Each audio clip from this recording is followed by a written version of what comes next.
Lalu mungkin itu baik juga nanti Bapak Ibu guru dalam penilaian juga bisa anak buat apa begitu misalnya. Ini gabungan dari ChatGPT kemudian dari Suno.ai itu yang bisa kita akses, kita pakai secara gratis. Baik, kita lanjutkan.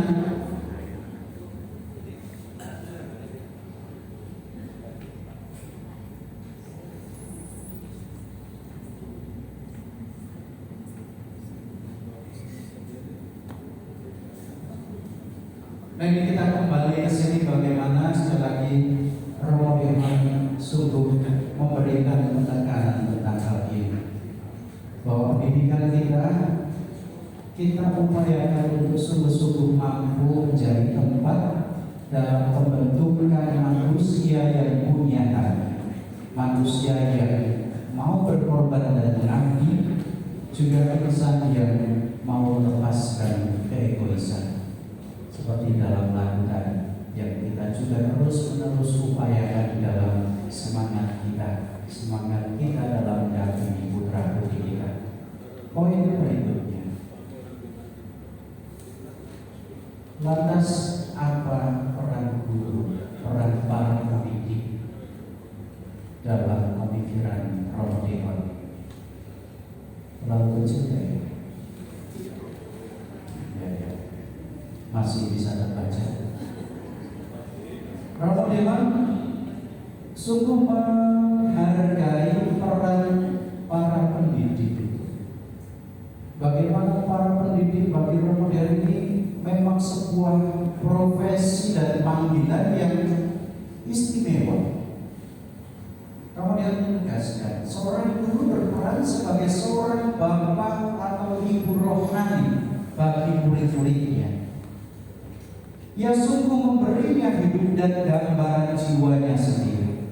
Maka ini sebenarnya tugas dan tanggung jawab yang tidak mudah, tugas dan tanggung jawab yang berat untuk memberikan kesaksian ini, untuk memberikan teladan itu sebagai bapak ibu rohani yang bertanggung jawab atas pertumbuhan seorang pribadi yang dipercayakan kepada kita, atas pertumbuhan baik itu iman, moral, karakter, kemudian juga pertumbuhan intelektual terutama.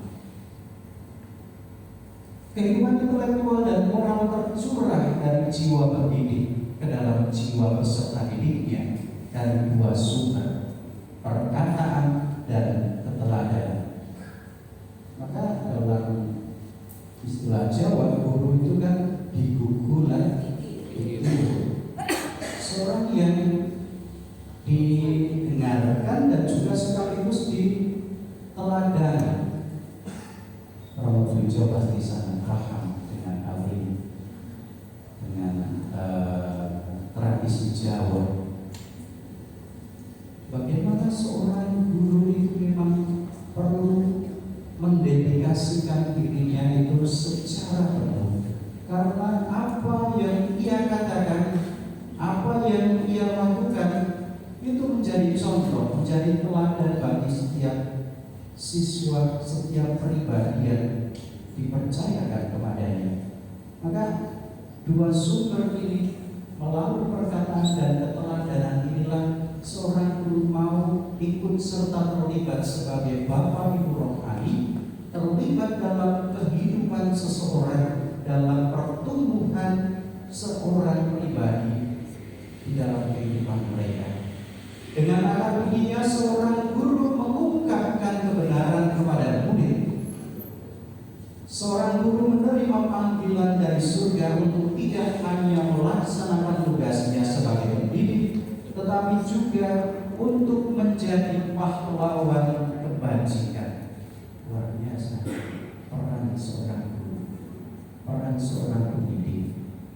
Bagaimana kita menjadi pahlawan-pahlawan kebajikan bagi putra-putri kita, bagi putra-putri yang dipercayakan kepada kita melalui setiap perkataan dan keteladanan yang kita berikan. Karena itu ya ini sekaligus juga beban berat bagi kita. Bagaimana antara perkataan dan tindakan kita memang harus terus-menerus seimbang, terus-menerus seirama. Maka kalau guru itu digugu dan ditiru, ya itulah yang memang menjadi peran kita sebagai seorang pendidik. Ini yang disampaikan oleh Romo Dewan.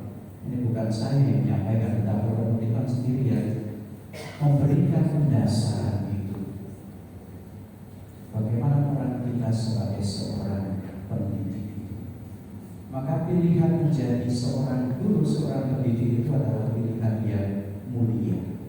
Maka berbahagialah Anda yang juga memilih untuk menjadi seorang pendidik, menjadi seorang yang mau memberikan keteladanan di dalam kehidupan sosial, di dalam kehidupan anak-anak yang dipercayakan kepada kita.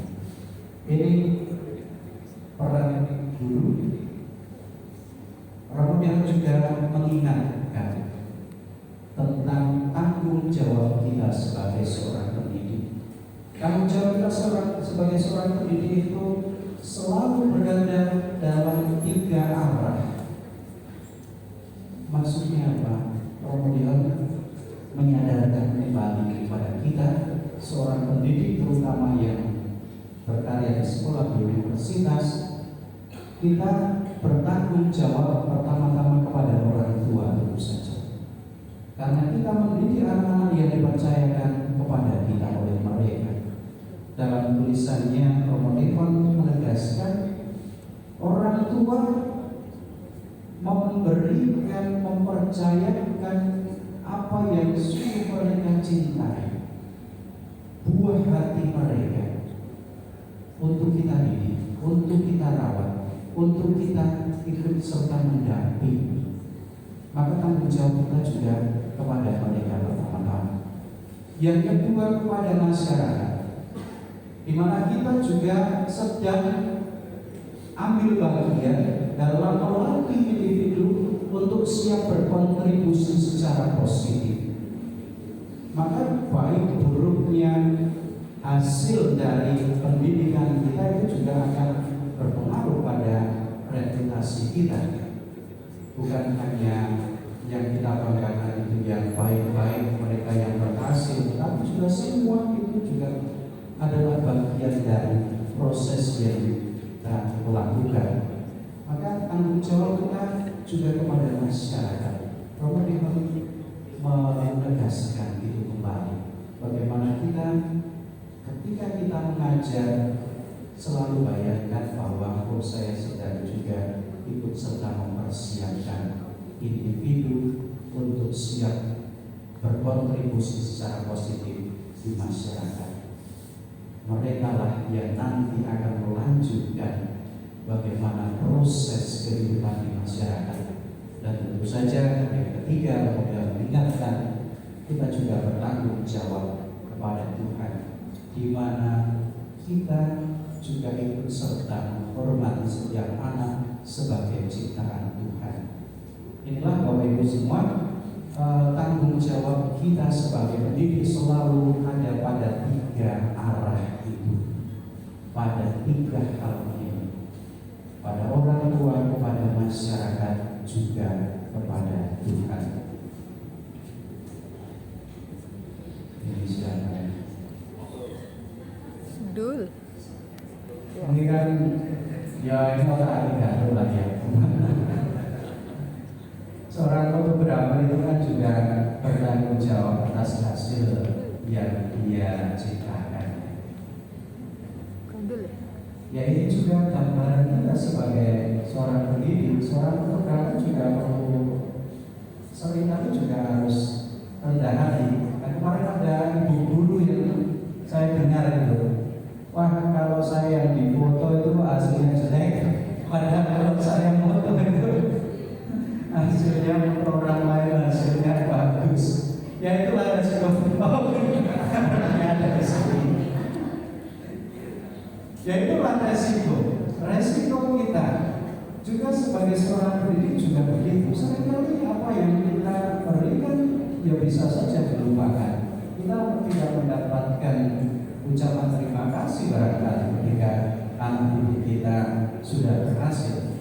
Tetapi itulah spiritualitas yang juga ingin kita bangun. Bagaimana kita memberikan semaksimal yang bisa kita berikan. Kita berikan seoptimal mungkin apa yang menjadi kemampuan kita, tanpa melihat nanti saya akan dapat apa, saya akan memperoleh apa dari anak-anak yang saya didik ini. Ini otak dan ilmu yang saya pelajari selama beberapa tahun otak ini. Bagaimana kita terus-menerus berusaha menjadikan hidup kita juga orang-orang yang ya sungguh mempertanggungjawabkan apa yang kita lakukan pada orang tua, masyarakat, pada juga Tuhan. Terus tinggal beberapa slide saja. Lalu bagaimana metode pendidikan Kristen?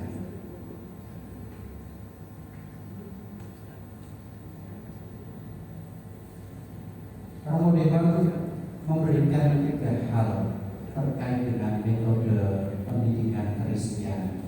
Yang pertama, motivasi dalam pendidikan. Ini Romo ingin mengajak kita sebagai orang-orang yang bergerak dalam bidang pendidikan. Kita pertama-tama menyadarkan terlebih dahulu, kalau dalam teks aslinya kita sadarkan terlebih dahulu bagaimana motivasi anak itu dalam belajar. Karena seringkali anak sekolah atau belajar itu pertama-tama karena rasa takut. Takut dimarah, takut tidak mendapat nilai yang baik, takut tidak lulus. Seringkali itu yang menyelimuti. Tetapi Romo mengajak kita supaya kita mengkombinasikan itu. Kemudian juga anak-anak belajar itu bukan dari motivasi kedalaman dirinya. Orang anak-anak seringkali belajar itu karena saya tidak enak dengan orang tua saya yang sudah membiayai saya. Bisa saja terjadi seperti itu. Rasa hormat dan juga rasa hormat yang dimiliki terhadap orang tua seringkali malah justru menjadi hambatan dari motivasi dasar. Maka kemudian sekali mengingatkan kepada kita, yuk kita ajak anak-anak kita untuk melihat sebenarnya motivasi mendasar mereka apa. Lalu kita berusaha untuk mengarahkan itu supaya hasil dari pendidikan itu semakin maksimal. Maka diperlukan kombinasi antara rasa takut, kasih sayang, rasa hormat dan juga iman. Kemudian yang kedua, setelah kita memunculkan motivasi mendasar dari seorang anak, seorang siswa terkait proses yang mereka sedang hadapi, kita berusaha untuk membangun dialog dan juga terus-menerus berinteraksi, bimbingan yang kuat. Anak membutuhkan panduan yang kuat untuk menjaga konsistensi dalam kerja, dalam tugas dan juga kebajikan. Ini yang kita upayakan. Setelah memunculkan kesadaran, kita berusaha untuk berdialog, interaksi tadi yang dikatakan oleh AI tadi, oleh ChatGPT tadi, bahwa interaksi itu yang tidak mereka miliki. Sementara kita punya kesempatan untuk itu. Kita punya kesempatan untuk berjumpa. Kita punya kesempatan untuk membimbing secara langsung pribadi-pribadi yang kita hadapi, pribadi-pribadi yang sedang kita ajari. Dialog dan bimbingan yang kuat bukan hanya satu arah dari kita, tetapi juga kita melihat bagaimana aspirasi mereka, bagaimana kreativitas mereka. Dan yang ketiga, penggunaan pengharapan Kristen. Ini konteksnya memang pada sekolah Katolik pada waktu itu, bahwa pendidikan bukan semata-mata kita hanya mau menumbuhkan soal pengalaman iman atau pengetahuan iman, tetapi juga Romo mengajak kita untuk juga yuk kita pakai sarana dan prasarana yang bisa mendukung upaya kita untuk mendampingi putra-putri kita. Pendidikan Kristiani tidak mengecualikan pengarang sekuler, mereka dapat melengkapi kebenaran. Artinya hubungan yang diharapkan dalam proses pendidikan kita juga mampu menggunakan hal-hal sarana prasarana yang memang ada dan mampu untuk mendukung proses itu, dan kita mengarahkan anak-anak kita. Maka seringkali juga saya mendapat waktu saya belajar di UIN itu, seorang dosen mengatakan belajar doktoral itu bukan pertama-tama kita semakin mahir dalam satu bidang tertentu, tetapi lebih-lebih kita mampu belajar bagaimana membuat sebuah penelitian. Kita mampu untuk mempunyai proses dan pola berpikir yang baik. Maka sekali itu juga inilah yang waktu itu sungguh meneguhkan saya yang tidak tahu apa-apa tentang Islam, kemudian diminta untuk belajar tentang Islam, sudah duluan, sudah takut duluan. Tetapi kata-kata itu justru memotivasi saya. Oh, berarti saya bolehlah saya untuk melanjutkan ini. Bukan pertama-tama karena saya nanti akan menjadi ahli tentang Islam, tetapi bagaimana saya bisa mengikuti cara pandang alur berpikir dalam konteks akademis di UI pada waktu itu. Maka inilah juga yang oleh Romo Devan juga disadarkan kepada kita mari kita menyadari sungguh bahwa proses pendidikan itu sekali lagi kita juga mampu untuk memilah dan memilih apa yang berguna dan mana yang justru menjadi hambatan bagi kita, untuk semakin menggunakan hal-hal yang ada di sekitar kita untuk proses perkembangan anak-anak didik kita. Ini metode pendidikan Kristiani yang ditawarkan oleh Romo Devan. Ada 3 hal ini paling tidak yang beliau tawarkan kepada kita. Selanjutnya, metode pendidikan Kristiani menurut Pater Devan menekankan pentingnya keseimbangan antara pengetahuan akademis dan pengembangan karakter. Maka inilah yang terus kita upayakan, yang terus-menerus kita berikan kepada anak-anak kita yang tidak dimiliki oleh teknologi AI. Bagaimana karakter itu terus-menerus menjadi PR bersama kita untuk kita wariskan kepada anak-anak kita. Anak-anak barangkali jauh lebih pintar dari kita secara pengetahuan, secara penggunaan teknologi, tetapi mereka juga perlu kita bimbing untuk mengembangkan karakter yang baik di dalam kehidupan mereka. Maka dengan bimbingan yang kuat, penggunaan materi ajar yang bijaksana, dan pendekatan yang holistik, pendidikan Kristiani bertujuan untuk membentuk individu yang berpengetahuan luas, berkarakter kuat, dan beriman teguh. Ini rangkuman dari metode pendidikan Kristiani yang ditawarkan oleh Romo Devan. Banyak hal yang diulang-ulang, tetapi kita semakin disadarkan untuk itu. Kita disadarkan bahwa peran kita bukan hanya secara parsial membentuk anak-anak menjadi orang-orang yang pintar secara akademis. Tadi dalam kutipan kan juga dikatakan pergi ke sekolah itu bukan hanya untuk mendapatkan gelar sarjana diploma, tetapi juga untuk berproses menjadi diri yang lebih holistik, menjadi diri yang semakin penuh di dalam kehidupan. Kalau kata-kata di antara itu kan, pendidikan itu semakin memanusiakan juga ingin kita upayakan di dalam kehidupan kita, di dalam proses kita. Nah, ini saya ingin mengajak Bapak Ibu untuk melihat beberapa kalimat penting dalam pendidikan yang disampaikan oleh Pater Tinhor.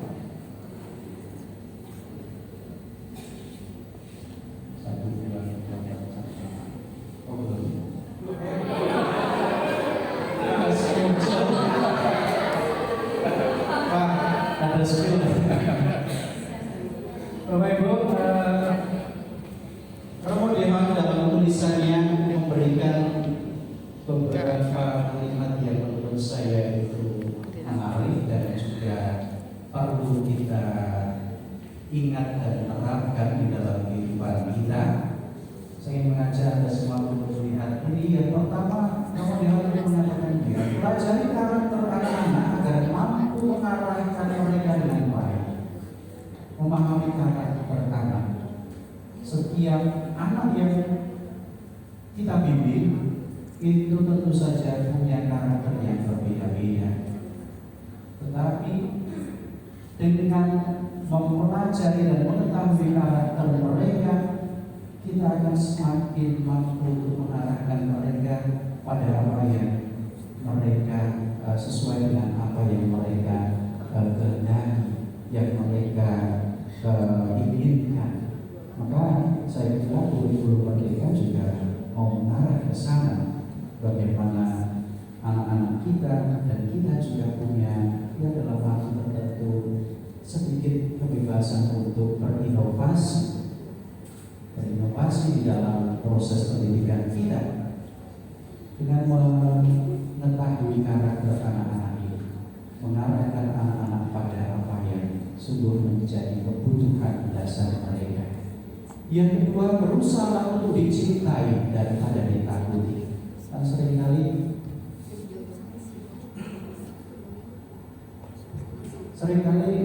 anak-anak itu kan terhadap kita, terhadap para guru itu kan lebih banyak takutnya seringkali.